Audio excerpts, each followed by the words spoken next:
Et bonjour à tous. Bon, je vous cache pas la bonne nouvelle, vous l'avez vu, nous avons 2000 abonnés sur la chaîne maintenant, donc merci à tous de vous être abonnés, sans que je vous le rappelle, hein, c'est bien ça. Alors, qu'est-ce qu'on va faire aujourd'hui? Aujourd'hui, je vais refaire, plus ou moins la première vidéo de la chaîne, je vais refaire un tuto pour apprendre Blender. Alors ceux qui connaissent déjà la chaîne, mais ce sera peut-être pas forcément vous le public, cette fois-ci je suis désolé. Par contre ceux qui ne connaissent pas encore, mais c'est le moment de se lancer parce que mon but est le suivant, c'est de vous faire une vidéo en 30 minutes, hormis l'intro ici évidemment, parce que je parle un petit peu, mais hormis l'intro, en 30 minutes, on va pas tout couvrir, mais couvrir beaucoup de choses, assez pour avoir ce rendu, ici, à la fin de la vidéo, sans tricher, enfin du moins sans passer d'étapes, je ferai tout ce qu'il faut dans la vidéo pour que vous arriviez à ce rendu, en commençant de zéro. Donc je considère que vous n'avez jamais lancé Blender de votre vie. Voilà. Alors, pour les nouveaux qui ne connaissent pas encore cette chaîne, essayez de ne pas avancer trop vite, parce que bon, c'est dense. Par contre, n'hésitez pas à regarder la découpe de la vidéo si vous voulez revenir dans une section en particulier ou non. Voilà le programme. J'espère que ça va vous plaire. Et donc, comme d'habitude, générique.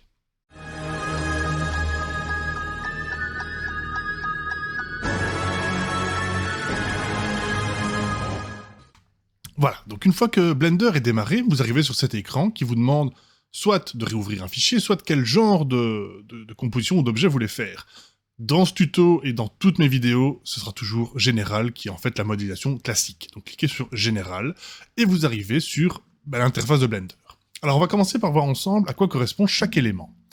D'abord, il y a ici à droite une grande section, donc tout en haut à droite, ce sont tous les éléments de votre scène. Donc c'est un listing, ça peut être aussi un arbre en fait, parce que vous verrez plus tard que des éléments peuvent être les uns dans les autres, mais grosso modo, ce sont tous les éléments de votre scène. Vous voyez que par défaut, il y a une caméra, il y a un cube, et il y a une lampe qui est ici, donc vous pouvez soit cliquer sur l'objet, soit le sélectionner depuis la liste.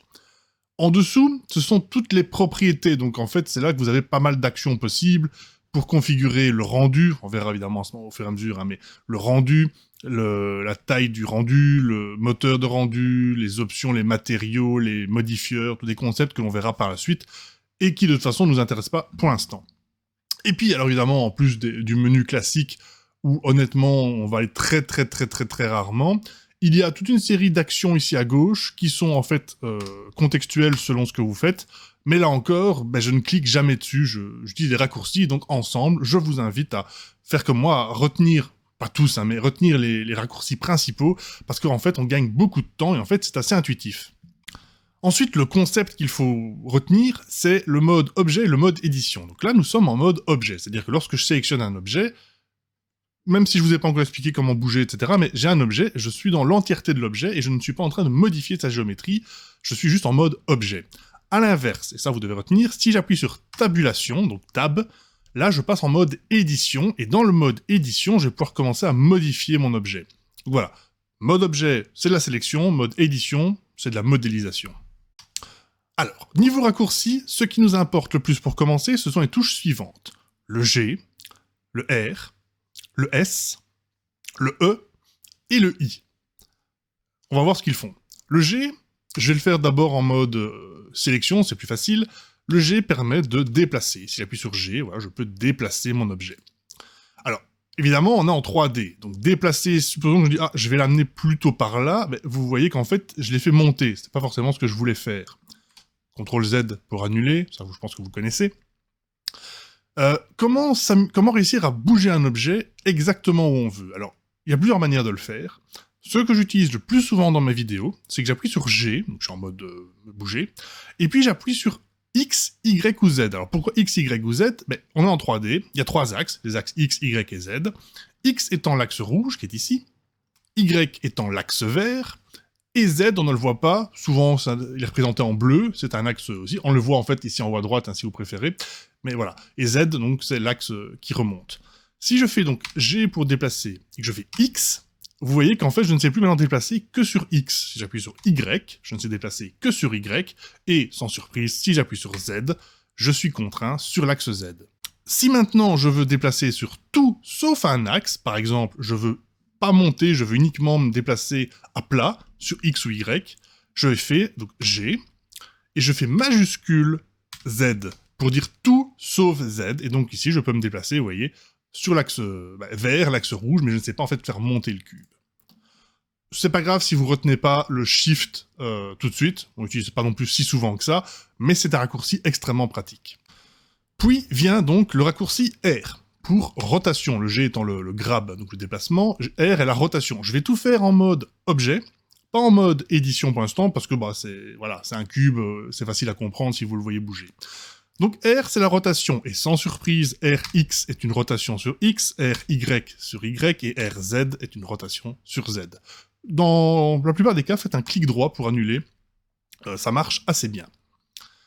Ensuite, vous avez vu la rotation, nous allons maintenant voir S, pour la mise à l'échelle. Donc S permet de mettre à l'échelle, donc je déplace ma souris en fait vers l'extérieur ou vers l'intérieur pour rétrécir, et, sans surprise, SX ne fait qu'agrandir en X, SY ne fait qu'agrandir en Y, et SZ ne fait qu'agrandir en Z, et, si vous avez bien retenu, Shift Z, par exemple, fait agrandir en tout, sauf vers le haut. Et clic droit pour annuler. Alors, maintenant, on a le E et le I. Alors ça ne marche que en mode édition. Donc je vais faire tabulation, je suis en mode édition, et le problème, c'est qu'il va falloir que je choisisse ce que je veux éditer. Pour ce faire, ce que j'utilise le plus, ce sont les raccourcis 1, 2 et 3, qui correspondent ici en haut à droite à vertex, donc les points, 2 correspond aux arêtes, et 3 aux faces, donc les côtés. Donc quand je dirais 1, 2 ou 3 en mode édition, mais ce sont 1, 2 et 3 donc du clavier évidemment, pas alphanumérique, hein, donc pas les chiffres sur la droite si vous avez un clavier complet, mais bien 1, 2 et 3 au-dessus des lettres. Par contre, rien ne vous empêche de cliquer là au-dessus si vous préférez, hein, c'est pas le raccourci le plus essentiel, mais bon, voilà. Il y a déjà eu quelques lettres à retenir, là on a des chiffres, je peux comprendre que ça fait beaucoup au début, mais c'est pas grave, on va y arriver. Alors, maintenant que je suis en mode édition, donc je vais le faire en mode face, c'est ce qu'il y a de plus facile, je vais cliquer sur une face, celle-ci, et je vais donc essayer le raccourci E. E, en fait, c'est pour extruder, c'est-à-dire créer de la matière à partir d'une face, parce que créer de la matière, on peut créer de la matière à partir d'un point, hein, en fait ça fait un autre point, alors, ça fait une droite et puis un point, mais voilà, c'est pas le plus classique, et n'oublions pas, on va essayer de faire relativement rapide sans vous faire tout Blender, donc retenez que E, c'est pour extruder de la matière. I, donc je vais sélectionner une face, I, c'est l'inset, ça réduit en fait la sélection d'une certaine manière, ou du moins ça réduit la face ici, pour faire ceci. Et donc, on va profiter, on va faire un nouveau E, pour aussi extruder vers l'intérieur. Je vous dis, extruder, ça crée de la matière, en fait, oui et non. Ça peut en créer, ça peut aussi en enlever. Voilà. Et, pour vous montrer que les raccourcis d'avant sont toujours valables, la rotation permet toujours de faire une rotation, donc par exemple ici en Z, voilà, vous pouvez toujours faire une rotation. La mise à l'échelle avec S fonctionne aussi, comme ceci, et bien sûr, le déplacement avec G fonctionne aussi. Voilà. On s'accroche, j'ai encore 2 petits raccourcis. Alors, c'est pas grave si vous ne les retenez pas maintenant, hein, je vais les répéter dans toute la vidéo, hein, ne vous inquiétez pas, mais je voulais vous montrer avant ce qu'ils faisaient. 2 autres raccourcis. Le premier, bon, c'est classique, c'est dupliquer, c'est Shift, donc majuscule, D. Vous pouvez dupliquer, et vous avez exactement le même objet. Vous pouvez dupliquer donc en mode objet, ou vous pouvez dupliquer en mode édition pour avoir un élément principal, donc une face, un point ou un côté, une arête. Voilà, donc Shift D, dupliquer. Ça peut servir quand on veut recréer exactement la même chose. Ensuite, dernier raccourci qui va être très utile, c'est le Loop Cut. C'est CTRL R. Donc je vais par exemple cliquer sur cet objet, Tab pour édition, et je fais CTRL R. Et vous allez voir, si vous mettez si vous bougez la souris, que vous pouvez avoir donc cette découpe qui va trancher le modèle, en fait, selon là où vous mettez votre souris dans un sens ou dans l'autre. Et si vous utilisez votre roulette sur la souris, vous allez pouvoir augmenter ou diminuer le nombre de découpes. Voilà. C'est pratique. Donc, vous cliquez pour confirmer le sens. Là, vous pouvez encore placer exactement. Et vous faites soit un autre clic gauche pour dire « je veux là », ou vous faites un clic droit pour dire « en fait, je veux où c'était au début ». Clic droit, voilà. J'ai donc maintenant une découpe qui a été faite. Ah, et comme là, je sais, vous me dites « ah, mais je suis sûr qu'il y a encore plus ». Oui, encore plus. Je vais vous en montrer un autre qui est le biseau, donc qui se fait majoritairement sur des arêtes, qui est CTRL B, comme ceci. Et avec la roulette, vous pouvez l'arrondir ou pas. C'est encore un raccourci de plus. Alors, celui-là, évidemment, enfin, tout ce que je vous montre ici peut aussi être fait avec les menus sur le côté. Honnêtement, je ne sais même pas quelles icônes correspondent à quoi. Je n'ai jamais fonctionné avec les icônes. J'ai directement fait avec les raccourcis. C'est pas grave, je répète, si vous ne les retenez pas tous maintenant, c'est avec à force de les faire que ça va rentrer, hein. Ou à force de regarder les vidéos, bien sûr. Donc voilà, on a fait le tour. Donc on reprend rapidement.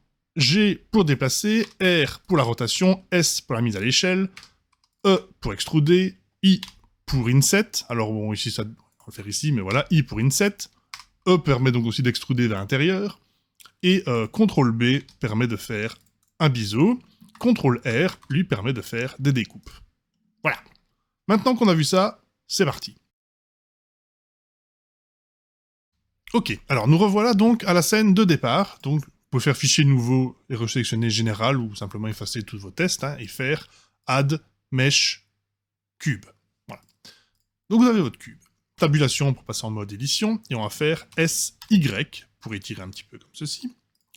Et puis SZ pour aplatir notre Game Boy. Voilà.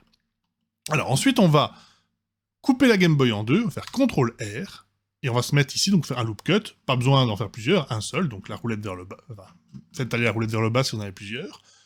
Clic gauche, clic droit pour confirmer la position. Ensuite, en sélection de face, donc 3, vous cliquez ici, vous cliquez, hop, et vous allez faire I pour inset, comme ceci. Et ça, c'est l'espèce de petit écran, donc on va arrondir le coin ici qui est arrondi. Et on va faire donc CTRL B, un biseau. Sauf qu'un biseau, de base, ça marche pas sur un point, ça marche sur une arête. Et donc, du coup, on va devoir faire un petit V, hop, pour qu'ils comprennent que l'on va faire un biseau sur un point qui donne cette espèce de géométrie immonde, mais pour l'instant, c'est bien, pour ce qu'on veut faire, voilà. C'est tout ce qu'on sait faire avec les raccourcis et les connaissances qu'on a pour l'instant. Donc, on fait notre biseau comme ça. Cliquez pour confirmer. Sélection de face, donc 3. Je sélectionne donc cette partie-là, je vais l'extruder avec E un petit peu vers l'intérieur, comme ceci. Et puis je voudrais bien faire un carré, alors je vais pas le dessiner, donc je vais juste prendre un carré ici, plus ou moins carré. Je vais Shift D, et je vais faire Y, je vais y arriver, comme ceci, hop, pour l'amener vers le dessus. Je vais faire S pour mettre à l'échelle.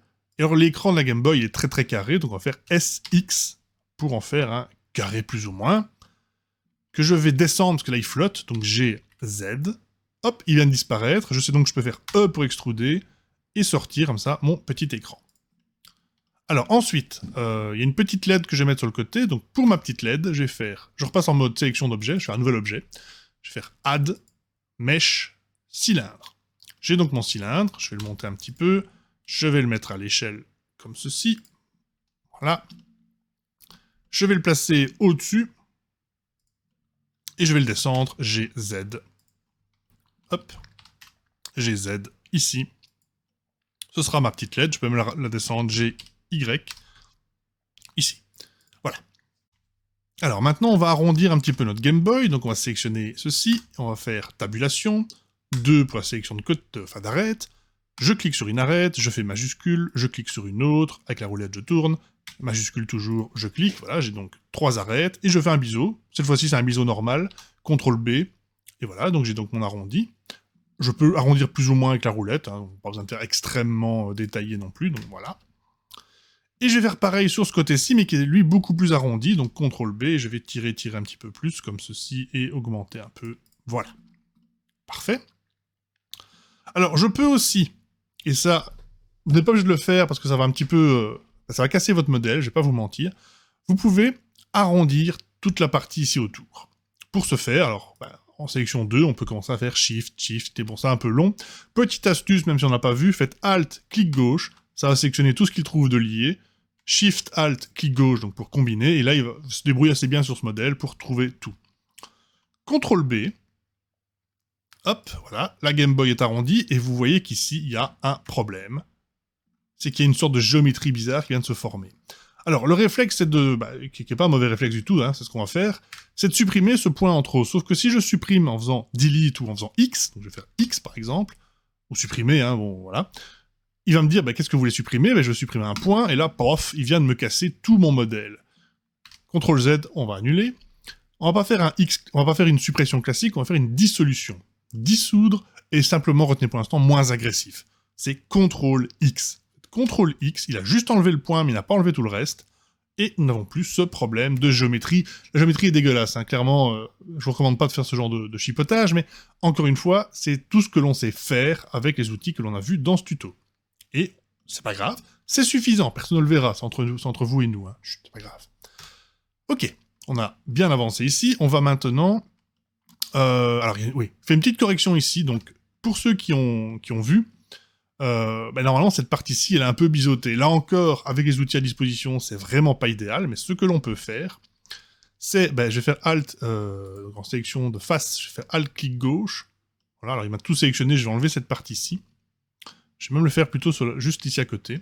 Donc Alt, clic gauche, voilà, il m'a sélectionné ça. Shift, clic gauche pour enlever cette partie-ci. Et je vais aller cocher...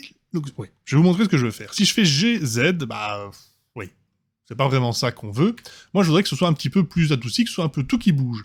En fait, c'est déjà prévu dans Blender. Vous allez cliquer ici sur le petit cercle. En fait, G, oui, maintenant, il y a un cercle. Ouais. Si je bouge, en fait, vous voyez que tout bouge progressivement. Et avec ma roulette, je peux décider de la zone qui est impactée. Donc, je vais faire clic droit pour annuler, je recommence. G, Z. Et avec ceci, je peux faire varier l'intensité. Alors, attention qu'il faut y aller un petit peu doucement. Je vais refaire Alt... Ouais, je vais sélectionner un petit peu plus. Comme ceci, voilà. Et donc, G, Z, comme ceci. Voilà. Bon, oui, ça ira, ça ira. Alors, maintenant, on va faire les boutons. Alors, commencer par la croix directionnelle. Donc, on va faire, excusez-moi, pas de raccourci. Add, Mesh, Cube, voilà. Et ce cube, on va l'extruder, en fait, de tous les côtés. Alors, je vais le faire vraiment basiquement. E pour extruder. Je vais même faire mieux. E, 1. Ça permet d'extruder une unité. Ok, CTRL Z ou clic droit. E2 de 2 unités. E2. E2. Comme ça, j'extrude exactement donc de la même taille partout. E2. J'ai donc extrudé... Le cube fait 2 mètres. Hein. Ça, c'est 2 par 2 mètres. Donc, voilà. Ou du moins 2 par 2 unités Blender, mais on va dire que c'est des mètres. J'ai ma croix. Je vais faire A pour tout sélectionner. Bon, ok, c'est un raccourci de plus, mais bon, A, c'est tout sélectionner. Et je vais faire CTRL B, qui va arrondir plus ou moins tout. Voilà, comme ça. Peut-être pas si fort. CTRL B, et on va diminuer... Oui, ça fait quelques petits trucs. Honnêtement, à ce stade, c'est plus que tolérable. Et on va la mettre à l'échelle. Et on va la placer. Donc, placer avec G ou G, Shift, Z, pour ne pas trop modifier, parce qu'on est quand même pas au bon niveau, donc on va remonter ensuite. Et voilà, nous avons une croix directionnelle. Ensuite, on a des boutons ici. Alors, on va faire donc Add, Mesh, Cylindre. Hop, on va réduire, on va encore réduire. On va le placer ici. Je crois qu'il y a un bouton qui est plus ou moins un peu plus bas. Voilà, comme ça. GZ, SZ, mais honnêtement, on s'en fout de la partie qui est à l'intérieur. Hein, donc, hop, comme ceci. Shift D, Shift Z pour dupliquer. Donc, Shift D, dupliquer, Shift Z, tout sauf sur l'axe Z. Voilà. Et ce que je peux faire avec mes boutons... vous voyez d'ailleurs qu'ici, bon, j'ai un peu influencé. Bon, c'est pas grave. Oh, c'est bon, c'est bon. On va sélectionner nos boutons. Tabulation. A, si c'est pas déjà tout sélectionné. CTRL B. Attention, pas trop quand même. Hein. Voilà. Même chose ici. Tabulation. A. CTRL B. Hop. Voilà. J'ai donc 2 boutons arrondis. J'ai mon... Voilà. Il reste Start et Select. Et il reste une petite grille à faire ici après. Donc pour Start et Select, on va simplement faire un cube. SX, on va les tirer en X. On va SZ, ce qui est beaucoup trop. Et on va sélectionner, on va faire pareil, on va faire A. On va faire CTRL B. On va, hop, quelque chose comme ça. Et on rétrécit. On va le placer ici. On rétrécit donc en X, en Y. Et puis un peu en tout. On va le monter. Hop. RZ. Voilà. Shift D, Shift Z. Et voilà. Alors je pense qu'ils sont peut-être un petit peu plus tournés. Donc RZ. Oh, à la fois. RZ. RZ. Et voilà. Peut-être plus à gauche. GX. Voilà. Je pense qu'ils sont encore un petit peu trop grands, mais c'est pas très grave. Hein, donc on va un petit peu les rétrécir. Voilà. Je crois que les boutons, ils sont un peu plus... Ils sont vraiment sur le côté comme ça. Et la croix, elle est alignée entre les deux. Ouais, ça va, c'est bien. Et enfin, Pour les petites ailettes, ces petites aérations, bon alors, vu la géométrie que je vais qualifier de immonde que l'on a fait, mais encore une fois, c'est pas grave, je vais simplement utiliser un nouvel outil qui est le couteau. Alors allez, je vais pas faire de raccourci, je vais le trouver ici à gauche. Le couteau, le knife, bon, sinon c'est K hein, si vous préférez, vous cliquez. En fait, ça vous permet de dessiner un peu arbitrairement sur une face. Et ce qu'on va faire, c'est on va faire, plus ou moins vu du dessus, K. Je fais un rectangle. Comme ceci. Alors, c'est pas grave s'il n'est pas parfaitement rectangulaire. Hop, voilà. Et voilà. Enter pour confirmer. Donc, j'ai donc ceci. Et maintenant, je peux annuler. Je vais faire un loop cut. Hop, comme ceci. Clic droit pour confirmer. Sélection, donc je peux enlever le couteau, hein, remettre en sélection ici au-dessus. Et je vais sélectionner 1 sur 2, donc en sélection 3, donc sélection de face. Je clique sur celle-ci, sur celle-ci, sur celle-ci, sur celle-ci et sur celle-ci. Et j'extrude vers le bas. J'obtiens, alors je sais pas si c'est un haut-parleur ou... J'ai pas eu de Game Boy, je suis désolé. Donc on va dire que c'est, voilà, aération haut-parleur, c'est très bien comme ça. Alors, ben la Game Boy, elle est faite. Il reste plus qu'à s'amuser, à mettre en couleur, et ça c'est facile, parce qu'on va le faire de manière très simple. On va commencer par fusionner tout ce qu'on a fait en un seul objet, ce sera plus facile pour travailler, donc je fais un grand rectangle de sélection, et je vais simplement faire joindre. Alors je peux le faire soit de clic droit, join, ou CTRL-J si vous avez pris l'habitude des raccourcis. Alors maintenant que j'ai fait ça, je vais cliquer droit et Shade Smooth, c'est-à-dire que je vais dire à Blender ne travaille plus en facettes fort marquées, mais arrondis un peu tout. Je vous assure, ça va tout péter, c'est normal, paniquez pas. Voilà, c'est devenu dégueulasse, mais c'est normal. On va aller ici sur la petite icône verte, et on va dire à Blender de... En dessous, en gros, à partir d'un certain angle, n'essaie pas d'arrondir, enfin ça sert à rien, donc on va simplement cocher la valeur par défaut, et tout est, pour ainsi dire, rentré dans l'ordre. C'est très bien. Alors, on constate ici qu'il y a, enfin moi je le vois sur l'écran, une sorte d'artefact un peu bizarre. Honnêtement, si vous faites un coup de couteau à travers tout comme ça devrait fortement limiter. C'est pas grave, franchement, on va laisser comme ça. On met les couleurs. Je vous ai promis les couleurs, on va mettre des couleurs. Les couleurs, c'est ce qu'on appelle des matériaux dans Blender, c'est ici, matériel. Et en fait, vous devez vous en créer autant que vous voulez, puis vous les assignez à différentes sections. Donc on va faire un premier, nouveau. Et ça va être la couleur de la Game Boy, donc on va dire une sorte de gris un peu jaune. Alors vous dites, oui d'accord, mais je vois un qui change. Oui, c'est normal. Parce que là, en fait, dans la vue principale, où vous modélisez, vous voyez les formes, mais vous ne voyez pas les couleurs. Si vous allez dans la deuxième vue ici, vous allez commencer à voir les couleurs. Moi, honnêtement, j'ai directement allé dans la dernière vue, où je vois les couleurs et les lumières. Voilà. Bon. Par défaut, on est dans un moteur de rendu qui est un peu simple, et ça tombe bien, parce qu'il est très efficace pour les aperçus comme ça. Donc je vais laisser comme c'est. Alors là, c'est fort jaune, peut-être, donc on va peut-être faire ça. Comme ça. Voilà. Donc voilà notre gris Game Boy. Ensuite, tabulation. Après tout faire en tabulation, on va sélectionner la partie ici. Elle, c'est un nouveau matériau qui est un gris plus foncé, donc je vais faire le petit plus. Je fais nouveau. Et je vais faire ici, donc... Alors, ne vous tracassez pas avec tout ce qui est en dessous, on ne va pas y toucher. Enfin, sauf une exception, mais on va pas y toucher. C'est juste Base Color qui vous intéresse. Cliquez sur Base Color, et on va juste mettre un gris plus foncé, quelque chose comme ça, assigné. Ok ? Ensuite, je vais faire la croix directionnelle, honnêtement, je vais la faire comme ça. Enfin, en noir, en gris, ouais, peut-être un peu plus foncé encore. Alors, comment sélectionner? Vous allez voir, si vous commencez à tout sélectionner un par un, ça va être compliqué. Alors, petit dernier raccourci très pratique pour les matériaux, c'est la touche L, qui va sélectionner, en fait, l'objet lié. Un peu comme on a fait Alt-clic gauche pour les arêtes, L trouve un peu les objets qu'on a ajoutés séparément. Ça marche, c'est un peu magique, mais ça marche bien. Donc, L, pas de Shift, juste L. Plus, nouveau, et on va faire une sorte de quasi noir ici, voilà, assigné. Ok. Ensuite, les boutons, ils sont rouges, L, plus, nouveau, cliquez.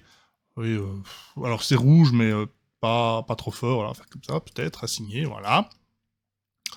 La partie ici, là je vais le faire à l'ancienne, donc avec sélection 3, je fais Shift, tac, tac, tac, tac, et je vais la mettre la même couleur. Donc le gris un peu plus clair, comme ça, par exemple, voilà. Et il reste l'écran et la petite lampe. Alors la petite lampe, elle, sans surprise, plus nouveau. Alors, on va faire un matériau différent. En fait, on va faire un matériau de type émission. C'est-à-dire que pourquoi émission Je vais pas écouter la TV, non. Émission est une lampe, mais pas une lampe qui vraiment projette des ombres, plus une sorte de halo lumineux. Donc ça tombe bien pour ce modèle. Donc on va cliquer ici, et on va aller sur émission. On va cliquer, et on va lui mettre la couleur, donc c'est rouge, et on va mettre l'intensité à 10. Et on assigne. Voilà. Alors là, dites, ça brille pas vraiment, c'est normal. Le moteur ici est simplifié, on mettra après quelques options pour mieux voir à quoi ça va ressembler. On va faire l'écran. Donc j'ai cliqué, je vais faire L aussi, hein. Et l'écran, même chose, je vais faire une émission, alors je vais faire quoi? Je vais faire plus, je vais sélectionner la lampe rouge, je vais cliquer ici, je vous le montre comme ça, pour dupliquer, donc je viens de créer un nouveau matériau en fait, mais avec les paramètres du précédent, et je n'ai plus qu'à changer la couleur pour un vert assez foncé par exemple, comme ceci. Ouais, peut-être prendre plus foncé que ça. Bon, ça on verra, ça s'ajuste, hein, les matériaux après. Voilà. On a notre Game Boy. On va donc préparer la scène de rendu. On est presque au but. Courage. Pour la scène de rendu, on va appuyer sur 0 pour voir la caméra. Alors la caméra, par défaut, elle regarde comme ça. C'est bien, mais moi je veux pas un rectangle, je veux un carré. Donc on va aller dans les options. Premier onglet. On va cocher Ambient Occlusion et Bloom. Donc voilà, alors là on voit que le vert est trop foncé, donc je vais le rendre un peu plus clair pour qu'il brille. Donc je retourne dans les options de matériaux ici. Voilà, comme ça, parfait. On reprend où on était, donc premier onglet, j'ai coché pour mieux voir à quoi va ressembler le rendu.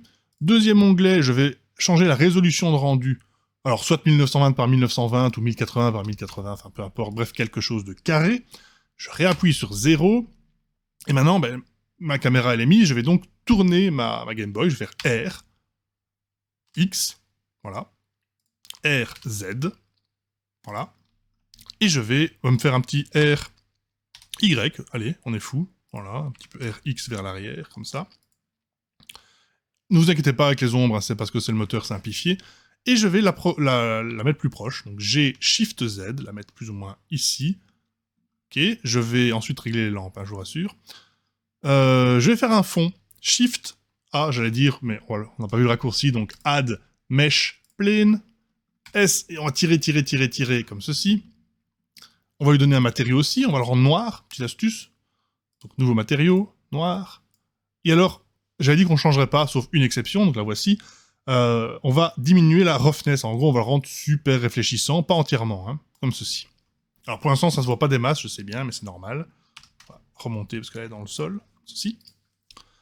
On va enlever notre lampe, parce que on a vu que c'était vraiment pas dingue comme lumière, et on voit d'ailleurs que je vais encore tirer un peu plus en faisant S. Donc, ma lampe qui est là, au revoir. Je n'ai pas le temps de vous faire un tuto complet lampe, donc on va tricher, encore une fois, mais c'est pas grave. On va aller dans les options ici du monde, donc c'est une petite planète. On va cliquer sur Color, le petit point jaune, on va cliquer sur Environnement Texture, et ça va nous mettre une lumière, en chargeant un fichier bien sûr. Je vous explique juste ensuite, ça va nous mettre une lumière réaliste dans toute notre scène, et on va se limiter à ça. Qu'est-ce que c'est que ce fichier qu'il faut charger? C'est ce qu'on appelle un HDRI. Les HDRI, faut pas les faire soi-même, en fait, ils existent sur Internet. Le lien, je vous le mets dans la vidéo ici, il est aussi en description de toutes mes vidéos. Vous allez dessus, vous téléchargez celui qui vous plaît, ou vous en téléchargez 50, et puis ensuite vous allez faire Open. Vous allez aller là où vous les téléchargez, donc moi c'est dans mon dossier Blender Workspace HDRI, et vous allez en prendre un qui vous plaît. Vous pouvez en essayer plusieurs, par exemple, on peut essayer celui-ci, on peut, etc. Bref, un qui correspond, que vous aimez bien pour votre scène. Moi, j'aime assez bien celui-ci qui est assez neutre, en lumière, et qui ne va pas surcharger la surface réfléchissante. Donc ça, c'est pas mal. Je voudrais bien bouger un peu ma caméra, donc je vais cliquer sur le bord de la caméra, si j'y arrive. Je recommence, voilà. Je vais faire G, et je vais remonter un peu ma caméra, comme ceci. Et on est prêt pour le rendu. J'espère dans les temps. Pour le rendu, qu'est-ce qu'on va faire? Alors, on pourrait faire juste le rendu maintenant, mais moi je veux le plus beau rendu possible. Donc on va retourner dans les options, et on va plus mettre Eevee, qui est un très bon, franchement c'est un très bon moteur de rendu pour les vidéos surtout. Mais pour une image fixe, on va mettre la patate, on va tout mettre, on va mettre Cycles, qui est le plus puissant. Voilà. Et Cycles, on va lui demander de travailler sur le GPU, donc la carte graphique. Si vous n'avez pas cette option, petite parenthèse, allez dans Edit, Préférences, et voyez ici si vous pouvez choisir une des options qui vous permet de travailler avec les deux pour le système Cycles, donc votre carte graphique et votre CPU éventuellement. Une fois que ça c'est coché, on va aller dans, ici, Max Samples de Render. Donc, Viewport, c'est ce que vous voyez. Hein. Render, c'est l'image finale. Dans Render, on va pas mettre 4096, on va mettre 64. Largement suffisant.